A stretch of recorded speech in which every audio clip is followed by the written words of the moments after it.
Hey, what is up, y'all? Welcome back to my channel, Serendipity. Today I'm going to be reacting to why does London have 32 boroughs? I'm honestly not sure what a borough is, but this is what it looks like to me. At the start of this video, you can see that it's New York.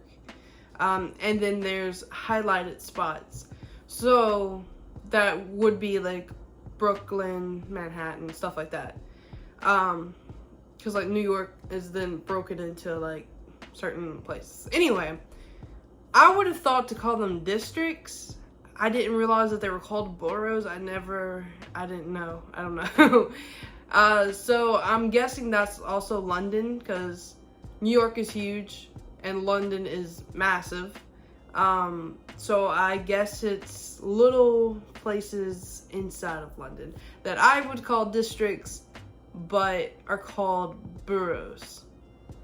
So yeah, that's my guess. I've never heard of it. I don't think cities here have it. I don't know, but I don't live in the city, so I have not a clue. So yeah, let's get into this video. New York City is divided into 5 iconic boroughs. Okay. Paris is divided into 20 unimaginatively named arrondissements. And London too is divided into boroughs, 32 of them. But why 32? Why not 4 or 703? Why does London, or indeed any big city, need to split itself up into bits?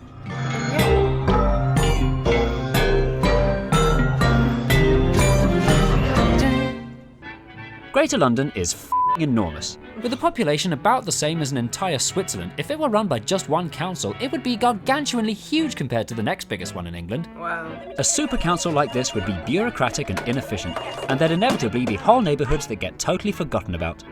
Another reason to divide London up is that it's not just big, it's diverse. From the touristy West End to the densely populated Victorian inner city to the leafy 20th century suburbs, different parts of the capital have different needs, and what they spend their money on is a local decision that should be decided locally. That's why the city is split into several subservient subsections. While London had been subdivided like this for centuries, it had never been subdivided very well. Before 1965, the area we now call Greater London was made up of 86 authorities, based mostly on ancient church parishes, many dating back to the Middle Ages. There's lots of evidence of the pre-1965 authorities you can still see today. Walking around London, you may notice street signs that bear unfamiliar names like Borough of St Pancras, Borough of Hampstead, Borough of Finsbury, Borough of Holborn, Borough of Paddington.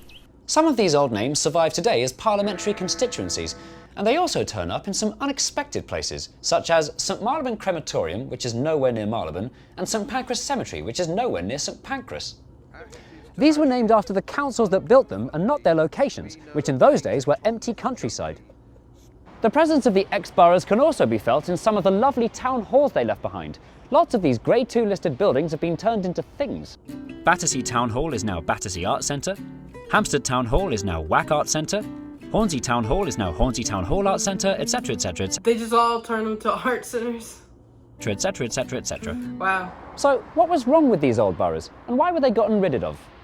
Under the old system, in this small area of North Woolwich, the primary school was run by the County Borough of East Ham, the emergency services by the County Borough of West Ham, the public baths and library by the Metropolitan Borough of Woolwich, and the secondary school by the London County Council, all within a 5-minute walk of each other. The 86 authorities varied massively in size and what powers they had. There were too many of them and it was a cluttery mess. And so, in the late 50s, it was decided to slim down from 86 to a more manageable number. Oh, wow. Suddenly, every authority in London was in danger of disappearing.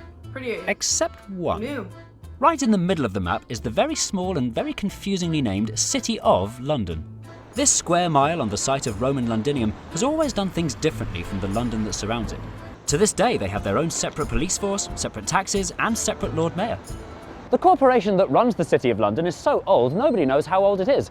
The oldest document we can find is from around 12-something, with a little paragraph. We could talk for hours about what makes the City of London weird. Basically, due to its historical importance, the city was going to be left alone as it was, but the rest of London was getting a complete overhaul.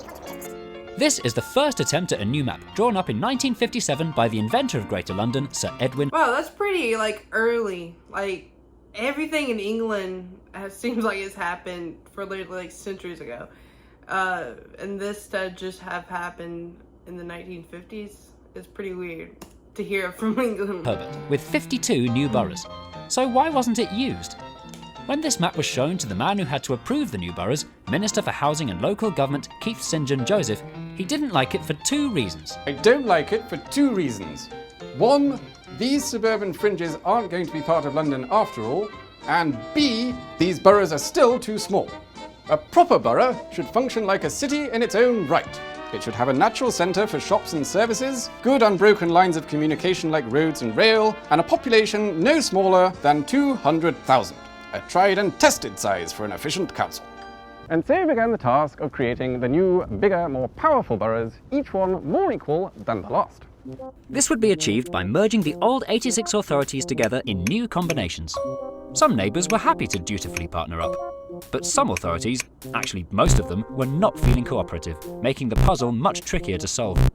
Bitter long-term rivals East Ham and West Ham were furious about being made to merge. Hornsey was begging for an up-down alliance with lovely Southgate rather than a side-to-side one with smelly Tottenham. Woolwich was refusing to give up its weird little enclaves north of the River Thames, a map anomaly dating back to William the Conqueror. But this was precisely the sort of silliness getting rid of this entire exercise was the point of. Wandsworth argued that it already met the criteria to carry on as a borough on its own. And it did, but what would then have happened to Little Battersea? It couldn't join the surrounding Wandsworth or the new combined borough would be too big. The only solution was to slice the old Wandsworth in 2. Fights like this were happening in every corner of the capital, but arguably Keith's most controversial combination was here in northwest London. Wembley was a mostly home-owning, mostly Tory voting, leafy suburb. Willesden was a mostly renting, mostly Labour voting urban neighbourhood. As well as being nothing alike, the 2 sides were isolated from each other. There were only 2 small roads connecting them. Keith was inundated with angry letters from both sides opposing the merger.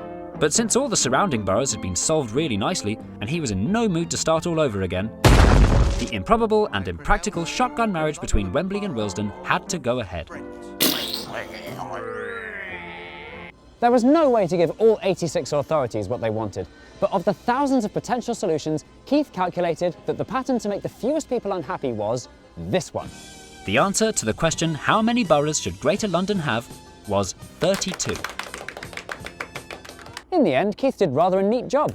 Yeah, they slimmed it pretty, over half. They got rid of. Fighting was far from finished. The 32 new boroughs now needed names. Rather than cause any more arguments, Keith let the new boroughs come up with their own suggestions for what they should be called. But they came back with some really stupid names, like 𝐿𝐮𝐬𝐽𝐽𝐿, Sorensen Spread, 𝐂𝐤𝐤𝐤𝐿, 32, and 3 of them wanted to be called Riverside, including one not on the river. If they want to be trusted to come up with their own names, they have to stick to these rules. A. Give clear indication of location. It's got to be somewhere people have heard of. 2. No silly made-up words. And most important of all, 4. Absolutely no double-barreled or unwieldy long names. Under these new rules, most boroughs chose one of their existing names. In most cases, it was obvious which one was most deserving, especially Harrow. Usually, the honour went to the borough with the biggest population, but sometimes it went instead to the borough considered to be the most historically significant. And yes, this did cause massive arguments. it was bad enough being conquered by your neighbour, but imagine having to take their name as well. That's like telling the people of Scotland you're called England now, except nowhere near as big a deal. If councils couldn't agree on an existing name, they either had to come up with a neutral compromise or have a neutral compromise imposed upon them. East Ham and West Ham put it to local residents to pick a new name, which predictably resulted in the suggestions Hamstrung, Ham Sandwich and Ham Sweet Ham. The councils ignored Could you imagine a borough called Ham Sandwich? That would have been these great. and became Newham or Newham. The rest of the new solutions, however, were nowhere near as inspired, and nearly all broke Rule A. Before 1965, hardly anyone was familiar with the ancient names of Havering, Tower Hamlets, or Hillingdon, which was only chosen because the grandfather of one of the civil servants was a rector of the tiny parish with that name. More lowlights include Redbridge, named after a red bridge demolished in 1921 that no one remembers, the dully monosyllabic Brent, a poor choice given that a Brent tube station already existed and wasn't in Brent.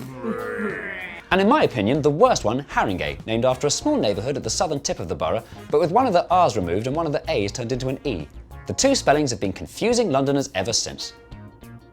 The 32 names had nearly all been agreed when Keith received a letter from the influential and very important Captain John Lichfield, Member of Parliament for Chelsea. The letter said, You better not forget the name Chelsea when you name our new borough, or I'm gonna come round there and I'm gonna wash this. But I already promised the Royal Borough of Kensington they could keep their name, he said. What could he do? To save his own skin, he let both sides have their way, producing the absurd dodecasyllabic The Royal Borough of Kensington and Chelsea. Keith's own rules made it very clear that this sort of name wasn't allowed, and it was quite an insult to the much larger groups of people who'd campaigned hard for And Deptford and Battersea. As usual, it was one rule for the very posh who get taken seriously when they complain, and another rule for everyone else. After decades of pressure, the ministry relaxed the ban on and in 1979 when Hammersmith gained an and Fulham, and in 1980 when Barking gained an and Dagenham. And that's how we got the 32 boroughs with the 32 names that we're still using today. But that's only half the story. How are the London boroughs run today? How is life different from one borough to the next? How can you tell when you've crossed a border from one to the other? And which borough has the best logo? Find out all of this and less in part 2. That's literally what questions I had. My question was, like, is things really different, like very noticeably different in each borough? Or is it pretty much the same? If I'm talking about like New York, I mean, I've never been to New York, but there is a lot of different stuff from like the Bronx and Brooklyn and stuff like that. So I'm sure there is a little bit of difference, but like how big of a difference, you know? Yeah, I really learned something. I learned a new